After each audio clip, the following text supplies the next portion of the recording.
अपने बंदे को रातों रात मस्जिद हराम से मस्जिद अक़सा तक। ये बात नस्से क़तई से साबित है कि मुस्तफ़ा करीम ने मस्जिद हराम से मस्जिद अक़सा तक का सफ़र किया और मस्जिद हराम से मस्जिद अक़सा तक का सफ़र ये तकरीबन 1 महीने का सफ़र है। ये अजीब बात थी जिसका तस्करा रब्बे कदीर ने कुरान अज़ीम में फरमाया तो लोगों के जहनों में खलजान पैदा हो गए कि मोहम्मद मुस्तफ़ा 1 महीने की मसाफत तय करके 1 लम्हे में कैसे वापस आ सकते हैं। जब ये खलजान मचने लगा, लोग इसका इनकार करने लगा।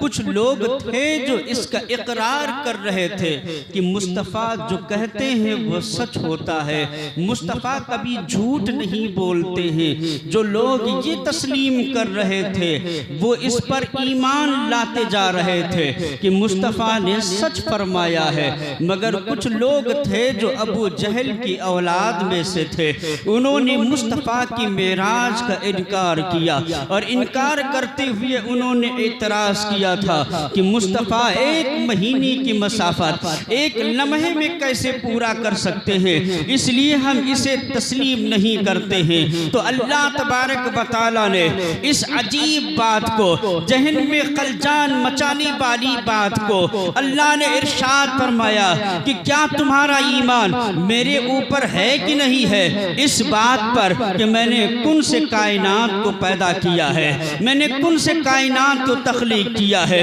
मैंने 7 आसमान बनाए हैं, मैंने 7 दिन में बनाया है, मैंने आदम को पैदा किया है, मैंने शीश को पैदा किया है, मैंने नूह को पैदा किया है, मैंने मूसा को पैदा किया है, मैंने ईसा को पैदा किया है। 1 लाख कमोबेश 24,000 अंबिया इकराम को पैदा किया है।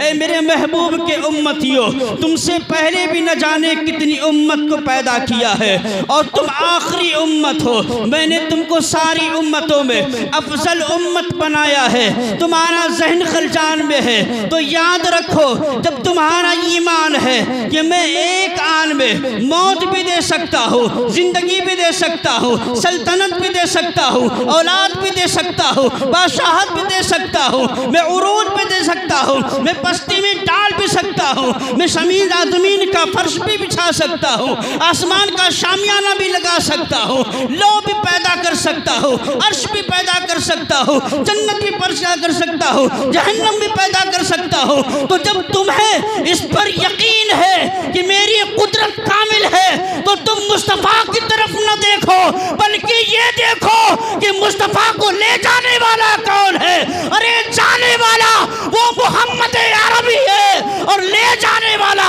वहदहू ला शरीक है। पता ये चला कि जाने वाला मोहम्मद अरबी है और ले जाने वाला पाक वहदहू ला शरीक है। सुभान अल्लाह, माशाअल्लाह, बहुत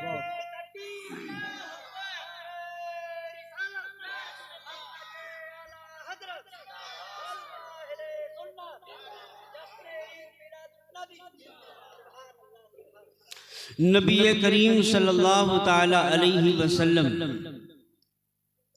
की मेराज हुई। हर चीज की एक वजह होती है।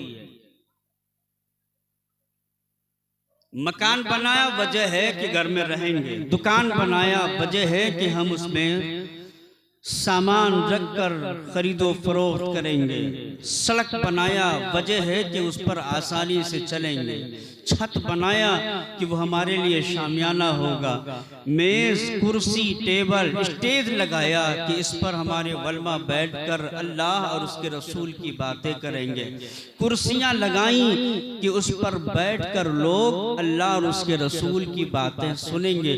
हर एक चीज की कोई न कोई वजह होती है। सारे अंबिया ने मेराज किया, लेकिन जब मेरे मुस्तफ़ा करीम की बारी आई तो अल्लाह तबारक व तआला ने आपकी मेराज क्यों कराई? फरमाया गया आका अलैहिस्सलाम हर दिन सुबह निकलते, मक्के के अतराफ में जाते, दीन इलाही की तबलीग फरमाते, जुग दर जुग मेरे आका के दस्ते करम पर लोग ईमान कबूल करते थे। आका अलैहिस्सलातु व तस्लीम तबलीग फरमाते, लोग ईमान लाते, मेरे आका मुस्कुराते, खुश होते। फरमाया गया एक नारे तकबीर, नारे तकबीर, नारे रिसालत, नारे रिसालत, उलमाए अहले सुन्नत, शायर इस्लाम जनाब सनाउर रहमान साहब क़िबला, नारे तकबीर, नारे रिसालत। सुभान। पढ़िए दुरूद पाक। अल्लाहुम्मा सल्ली अला सय्यिदिना मौलाना मुहम्मदिन मअदिनिल जूदी वल करम मंबइल इल्म वल हिकम व बारिक व सल्लिम सलातुन व सलामन अलैका या रसूल अल्लाह सल्लल्लाहु तआला अलैहि वसल्लम। आप हजरात अपनी जगह पे खामोश बैठे रहें, चीमी गोलियां न करें और जगह भी न छोड़ें, इसलिए कि मेरे बाद अभी अच्छे अच्छे शोरा और सबसे उम्दा खतीब का खिताब सुनना है। तो आपका जहन अभी बनाया जा रहा है ताकि आपका जहन साफ हो जाए। समझ रहे ना? जब इंसान साफ होता है ना तो उस पर अल्लाह की रहमतें बरसती है। तो जो उम्दा खतीब होता है उसका खिताब सुनाने से पहले छोटे छोटे खतीब को लाया जाता है, छोटे छोटे शायर को लाया जाता है ताकि वो जहन को साफ करे, और जब वो उम्दा खतीब खिताब करे तो उसकी बात तुम्हारे जहन में अच्छी तरह उतर जाए। तो हम लोग आए हैं सिर्फ साफ करने के लिए और आपके सादा जहन पर लिखने के लिए। अभी बहुत बड़ा कलमकार खिताब करने के लिए खतीब आएगा। तो खामोशी के साथ बैठे और कुछ बातें मेरी सुन लें। हर एक चीज की वजह होती है। नबी को मेराज कराई गई, इसकी भी कोई वजह होगी। वजह क्या थी? फरमाया गया एक दिन आका अलैहिस्सलातु व तस्लीम सुबह तबलीग के लिए निकले, शाम तक तबलीग करते रहे। आपके हाथ पर उस दिन किसी ने इस्लाम कबूल नहीं किया। जब ये हालत हुई, मुस्तफ़ा करीम वापस तशरीफ लाए और यही सोचकर कि मैंने दिन में पूरे दिन तबलीग किया है, आज मेरे हाथ पर किसी ने इस्लाम कबूल नहीं किया है। मुस्तफ़ा करीम उम्मे हानी के घर तशरीफ ले जाते हैं और गमगीन होकर के इसी गम में वो आराम करने लगते हैं। अब मैं आपको बताऊं, आज दुनिया का माहौल ये बना हुआ है कि अगर हमारे घर में थोड़ी सी लड़ाई हो जाती है तो आदमी अपने घर से बाहर निकल जाता है ताकि उसके जहन को सुकून मिल जाए। वो बाजार की तरफ चला जाता है ताकि उसका जहन साफ हो जाए और गम का उस बोझ हल्का हो जाए। किसी गार्डन की तरफ चला जाता है, किसी पार्क की तरफ चला जाता है, किसी बाग की तरफ चला जाता है, सैरो तफरीह के लिए चला जाता है और वहां पर अपने आप को ले जा करके फराहत में डाल देता है, गम के बोझ को दूर कर देता है। मुस्तफ़ा करीम सल्लल्लाहु ताला अलैहि वसल्लम आज वो भी गमगीन हुए थे और गमगीन होकर के उम्मे हानी के घर में आराम कर रहे थे। अल्लाह तबारक व तआला को मुस्तफ़ा करीम का गम देखा न गया, आपका हुस्न मनाल देखा न गया। अल्लाह तबारक व तआला ने हजरत जिब्रील को बुलाया और बुलाने के बाद फरमाया, जिब्रील उम्मे हानी के घर आज मेरा महबूब गमजुदा लेटा हुआ है, मुझसे देखा नहीं जाता है। आज दुनिया के लोग जब गमगीन होते हैं तो दुनिया की अच्छी अच्छी जगहों का सफर करके वो अपने गम के बोझ को हल्का कर लेते हैं, मगर आज मेरा हबीब उम्मे उम्मे हानी के घर गमजुदा लेटा हुआ है।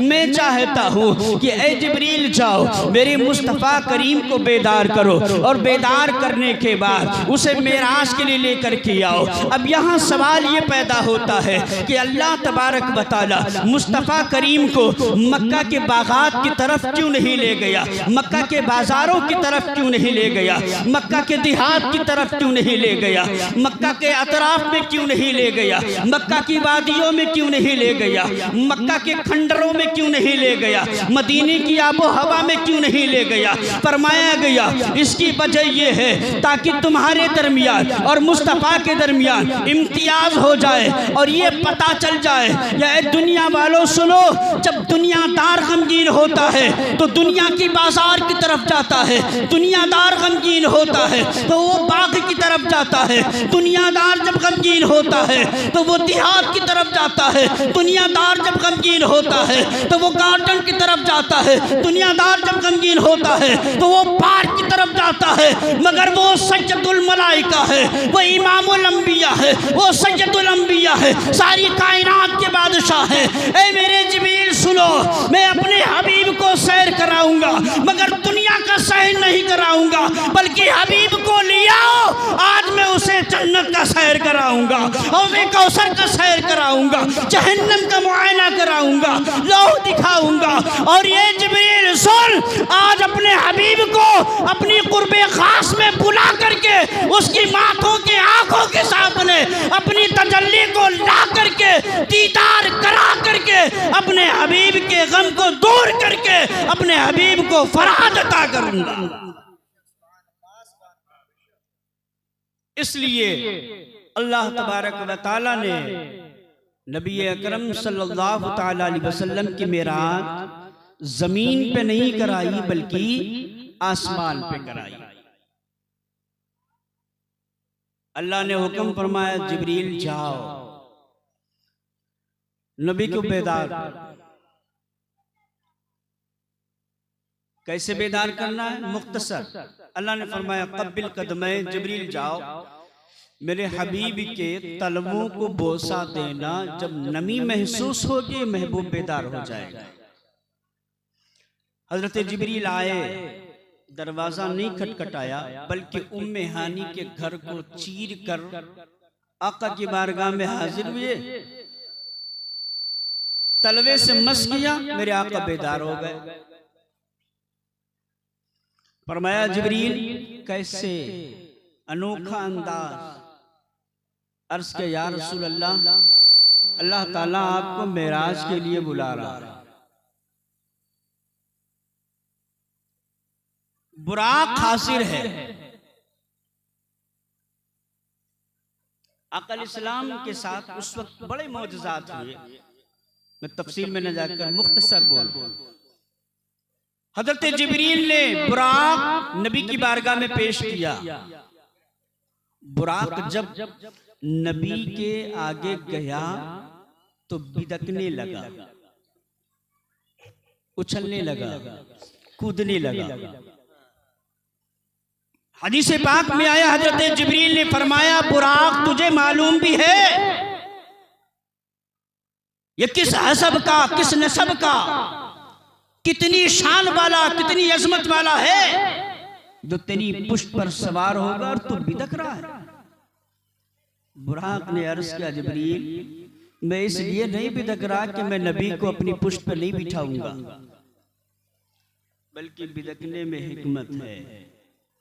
अपने सर को झुकाया, बुराक रोने लगा। हज़रत जिब्रील ने फरमाया बुराक सारी कायनात खुशी में झूम रही है, सब्ज़े लहला रहे हैं, बागात फलदार हो गए, नहरें लहरें ले रही हैं, आसमान सजाया गया, जन्नत सजाया गया, 70,000 फरिश्तों का झुरमुट है, सब तो मौजू मस्ती में है, सब खुशियां मना रहे हैं। आज मुस्तफा का मेराज है, सब खुशियां मना रहे हैं। बुराक तू क्यों रो रहा? अब बुराक ने क्या कहा? बुराक ने कहा जिब्रील मंजिल एक है, रास्ते दो है। मंजिल एक है रास्ते, दो है। वो कैसे? इसको हम समझ लें, फिर बुराक का मकसद समझ में आएगा। मदीना मुनव्वरा है, हर शाहो गदा उस दर का भिखारी है। कोई जाता है हंसते हुए, कोई जाता है रोते हुए। महमूद गजनवी अपनी वक्त का बहुत बड़ा सुल्तान, अल्लाह का वली है।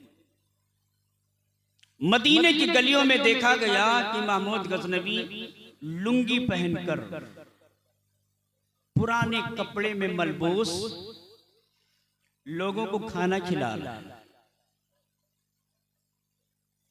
महमूद गजनवी की शानो शौकत लोगों ने देखकर पूछा है, महमूद गजनवी तुम तो बादशाह हो, तख्तो ताज वाले हो, रियाया पे हुकूमत करने वाले हो, तुम्हारी तो बुलंदी आसमानों तक जो है पहुंच रही है, मगर तुम आज यहाँ मदीने की गली में एक फटे हुए लिबास में रह करके लोगों को खाना खिला रहे हो। तो अब महमूद गजनवी की वो जवाब सुनो। महमूद गजनवी फरमाते हैं कि ऐ लोगों सुनो, तुम्हें पता नहीं है कि जो इस दर पे आता है इस दर का भिखारी होता है। अगर ताज मिला है इसी दर से मिला है, तख्त मिला है इसी दर से मिला है, बादशाहत मिली है इसी दर से मिली है, बादशाहत का ताज मिला है इसी दर से मिला है, हुकूमत मिली है इसी दर से मिली है, दौलत मिली है इसी दर से मिली है, उरूज मिला है इसी दर से मिला है, बुलंदी मिला है इसी दर से मिला है, रिफात मिली है इसी दर से मिली है। यहाँ पर हर आने वाला भिखारी हुआ करता है। महमूद गजनवी यहाँ पर आकर के नबी के गलियों में पुराने लिबास में मलबूस होकर के लोगों को खाने इसलिए खिला रहा है ताकि ये मालूम हो जाए कि महमूद गजनवी अपनी जगह पर बादशाह जरूर है, मगर मुस्तफ़ा के तैयार में आने के बाद वो मुस्तफ़ा का भिखारी है। तो ऐ लोगों सुनो, हर एक आने वाला इस तरह का भिखारी हुआ करता है। यहाँ पर आकर के नबी की बारगाह में भिखारियों के सफ में खड़े होकर यह ऐलान करता हूँ, या रसूल अल्लाह मैं भी तो इन्हीं की तरह था, मैं भी इन्हीं की तरह माना जाता था, मगर या रसूल अल्लाह आपने करम कर दिया तो अल्लाह ताला ने महमूद गजनवी को बादशाहत अता फरमा दिया।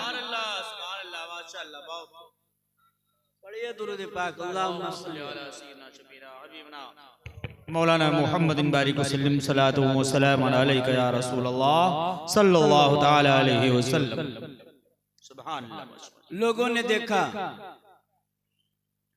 मिस्र का बादशाह पहुंचा, महमूद गजनवी बादशाह थे ना, वो पहुंचे तो उनका अंदाज ये था कि वो पुराने कपड़े में फकीरों को खाना खिला रहा है।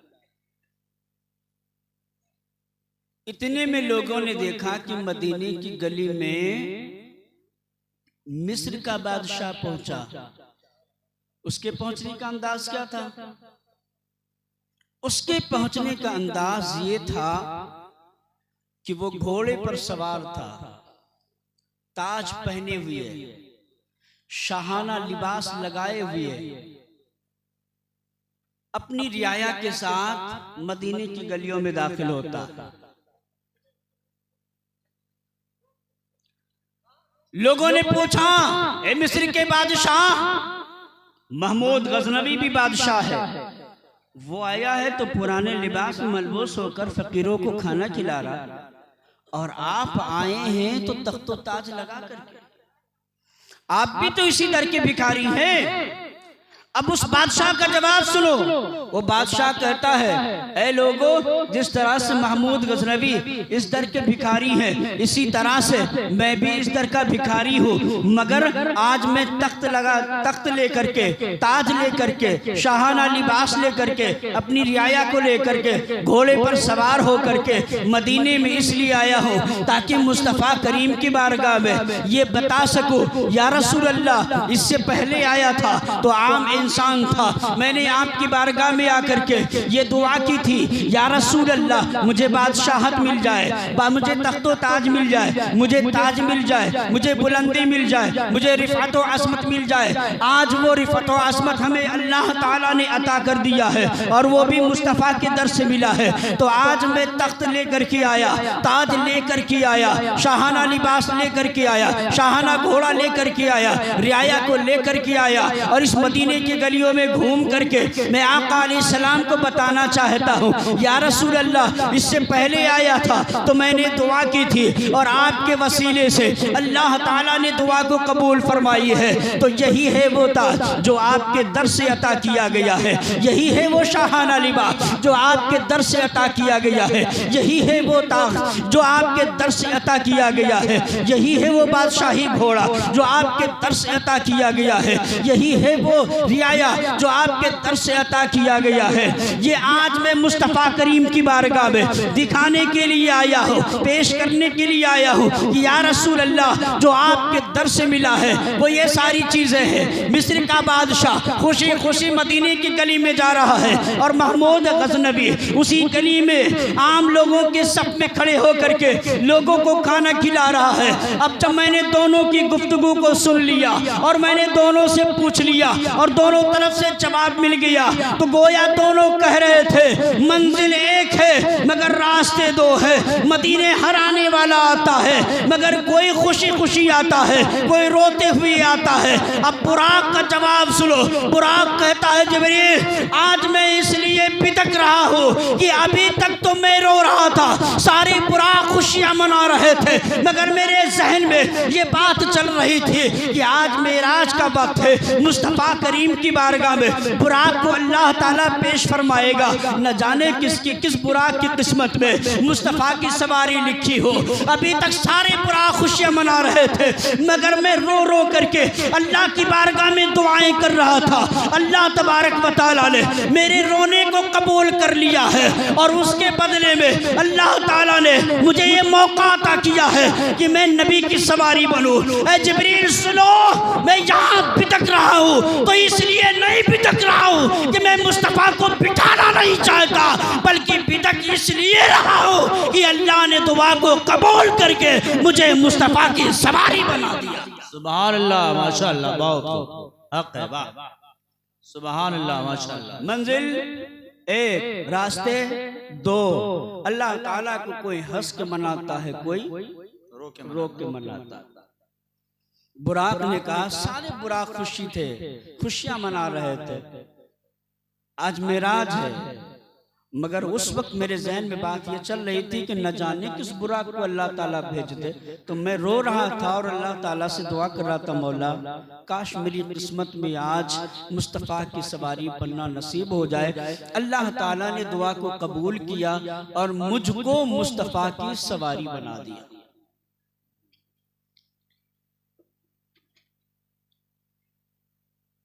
अल्लाह तबारक व तआला ने मुस्तफ़ा करीम सल्लल्लाहु ताला अलैहि वसल्लम को अर्शे आज़म पर बुलाया।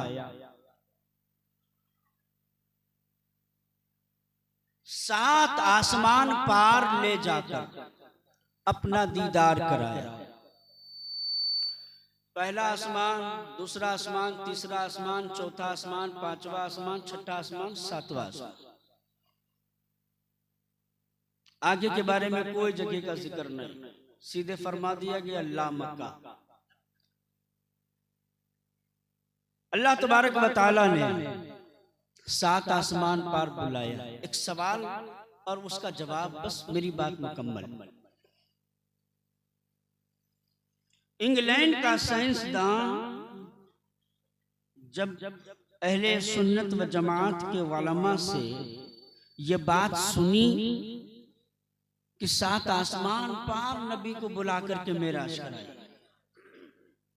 तो उस साइंसदान के दिमाग में खलबली मच गई। वो सोचने लगा कि आसमान में तो कहीं दरवाजा ही नहीं, सुराख भी नहीं है, खिड़की भी नहीं है, तो 7 आसमान पार मेराज के लिए नबी जिस्म के साथ कैसे गए? जब उसके जहन में ये सवाल पैदा हुआ तो वो इंग्लैंड का साइंसदान इंग्लैंड से चलकर दिल्ली की सरजमीन पे आया और दिल्ली की जामा मस्जिद में अहले सुन्नत वल जमात के तमाम उलमा को इकट्ठा किया और इकट्ठा करने के बाद ये सवाल रखा कि तुम्हारा अकीदा है कि नबी 7 आसमान पार मेराज के लिए तशरीफ ले गए, तो ये बता दो कि आसमान में दरवाजा नहीं, सुराख नहीं, खिड़की नहीं, रोशनदान नहीं, तो तुम्हारे नबी आसमान के पार कैसे गए? सारे उलमा ने मिल करके जवाब दिया, कुरान से जवाब दिया, हदीस से जवाब दिया, मगर उसके दिमाग में ये बात नहीं उतरी। इसलिए फरमाया गया कि जहां आलिम का इल्म काम करना बंद कर देता है, वहां से अल्लाह के वली की विलायत काम करती है। सुभान अल्लाह, सुभान अल्लाह। दिल्ली के सारे उलमा जब उसे तसल्ली बख्श जवाब न दे सके, सबने मशवरा किया ये हमारे बस की नहीं, इसे जो है अल्लामा फजल हक खैराबादी की बारगाह में भेज दो, वो अल्लाह के मुकर्रब वली हैं, वो इसे जरूर तसल्ली बख्श जवाब दे दे। बेशक, सुभान अल्लाह।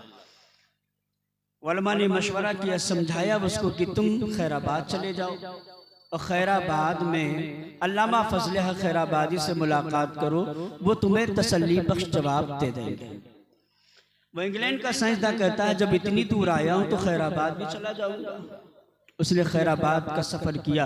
फरमाया गया जब वो खैराबाद गया, खैराबाद के लोगों से मिला और पूछा कि बताओ अल्लामा फजल हक खैराबादी का मकान कौन सा है? तो लोगों ने इशारा कर दिया कि वो सामने वाली जो झोपड़ी दिखाई दे रही है वही झोपड़ी उनका मकान है। वह इंग्लैंड का साइंसदान उस झोपड़ी के करीब गया, कुंडी खटखटाता है, अल्लामा फजल हक खैराबादी अलैहिर्रहमा बाहर तशरीफ लाते हैं, इरशाद फरमाते हैं कौन हो, कहाँ से आए हो? वो इंग्लैंड का साइंसदान सलाम करता है और वो अपने सफर के आगाज की बात करता है और इंतहाई सफर की बात करता है। वो कहता है मैंने सुना है कि तुम्हारा अकीदा है कि नबी 7 आसमान पार मेराज के लिए तशरीफ ले गए, आसमान में कोई दरवाजा नहीं दिखाई देता है, कोई सुराख नहीं दिखाई देता है, तो आप हमें ये बता दें कि 7 आसमान पार आपके नबी मेराज के लिए कैसे तशरीफ ले गए? हजरत अल्लामा फजल हक खैराबादी जैसे ही ये सवाल सुनते हैं उसके हाथ को पकड़ते हैं, आंगन में ले जाते हैं और ले जाकर के इरशाद फरमाते हैं खड़े रहो, मुआयना करते रहो। आप अंदर तशरीफ ले जाते हैं और एक जानमाज उठाते हैं, हाथ में तस्बीह लेते हैं, आंगन में आने के बाद उस जानमाज को बिछाते हैं और बिछाने के बाद अल्लामा फजल हक खैराबादी अलैहिर्रहमा उस जानमाज पर बैठ जाते हैं और तस्बीह शुरू कर देते हैं, अल्लाह अल्लाह का बिर्द करते रहे। फरमाया गया वो इंग्लैंड का साइंसदान खड़े होकर के हैरान हो रहा था कि मैंने सवाल क्या किया है, ये जवाब क्या दे रहे हैं। वो परेशान जरूर हो रहा था मगर कहीं ना कहीं उसके दिमाग में ये बात आ रही थी कि अभी नहीं तो कुछ देर के बाद इस सवाल का जवाब दिया जाएगा और मुझे जवाब मिल जाएगा। अल्लामा फजल हक खैराबादी अल्लाह अल्लाह का बिर्द करते रहे। वो इंग्लैंड का साइंसदान खड़े होकर के मुआयना करता रहा। अचानक क्या देखता है कि हजरत अल्लामा फजल हक खैराबादी के सामने एक मोटी सी दीवार आके खड़ी हो जाती है। अब वो क्या देखता है कि हमारे दरमियान अल्लामा फजल हक खैराबादी के दरमियान उस दीवार ने पर्दा कर लिया है, सिर्फ अल्लाह अल्लाह का बिर्द सुन रहा था। कुछ देर के बाद क्या देखता है वो दीवार बीच से फट जाती है और फटने के बाद वो अंदाजे कैफियत क्या देखता है कि हजरत अल्लामा फजल हक खैराबादी जानामाज समय फिजा में उठ जाते हैं और फटे हुए दीवार के रास्ते से उस पार चले जाते हैं। वो दीवार आपस में मिल जाती है, कुछ देर तक वो दीवार मिली रही और कुछ देर के बाद फिर क्या देखता है, वो दीवार दोबारा फट जाती है। अल्लामा फजल हक खैराबादी वापस तशरीफ लाते हैं और उसी जगह पर बैठ गए, उसी समत बैठ गए, उसी कैफियत में बैठ गए जिस समत बैठे हुए थे, जिस कैफियत में बैठे हुए थे। वो दीवार सामने से गायब हो जाती है। अब अल्लामा फजल हक खैराबादी इरशाद फरमाते हैं, ये इंग्लैंड का साहिदा, ये तो सुन कि मैं नबी के गुलाम के गुलामों का गुलाम हूँ। जब मैं अल्लाह का जिक्र करता हूँ तो एक मोटी दीवार को फाड़ करके अल्लाह ताला मुझ गुलाम मोहम्मद को मेरे रास्ता दे देता है।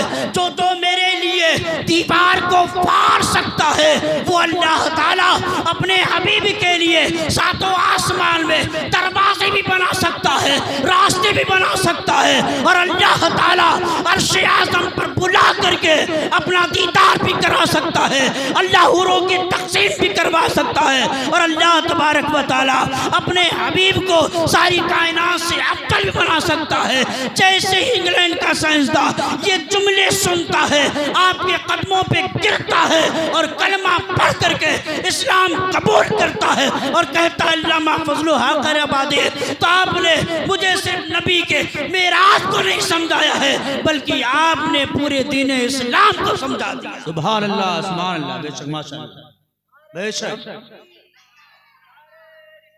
या रसूल, जिंदाबाद जिंदाबाद जिंदाबाद जिंदाबाद। शबे मेराज, मेराज की रात, मेराज का माना था उरूज, बुलंदी, ऊंचे चढ़ना। अल्लाह तबारक व तआला ने अपने हबीब को शबे मेराज में आसमान के पार बुलाया, अपना दीदार कराया, जन्नत दिखाया, हूरों की तकसीम करवाया और बे इंतहा बेशुमार खजाने अता फरमा कर आका अलैहिस्सलातु व तस्लीम को वापस इस जमीन पे भेजा। आका अलैहिस्सलातु व तस्लीम ने हम गुनहगारों पर करम फरमाया, रास्ते दिखाए और अपनी तक और अपने ज़रिए से अल्लाह ताला तक पहुँचने का हमें रास्ता बताया। अल्लाह ताला से दुआ है कि मौलाए कदीर हम सबको आका अलैहिस्सलाम की सुन्नत पर चलने की तौफीक अता फरमाए और ख़ास तौर से हमारे दिलों में नमाज़ें पंजगाना की मोहब्बत अता फरमाए और 5 वक्त की नमाज बजमात अदा करने की तौफीक अता फरमाए। अस्तग़फिरुल्लाह रब्बी मिन कुल्ली ज़ंब व अतूबु इलैहि व मा अलैना इल्लल बलाग। अस्सलामु अलैकुम व रहमतुल्लाह। व अलैकुमुस सलाम व रहमतुल्लाहि।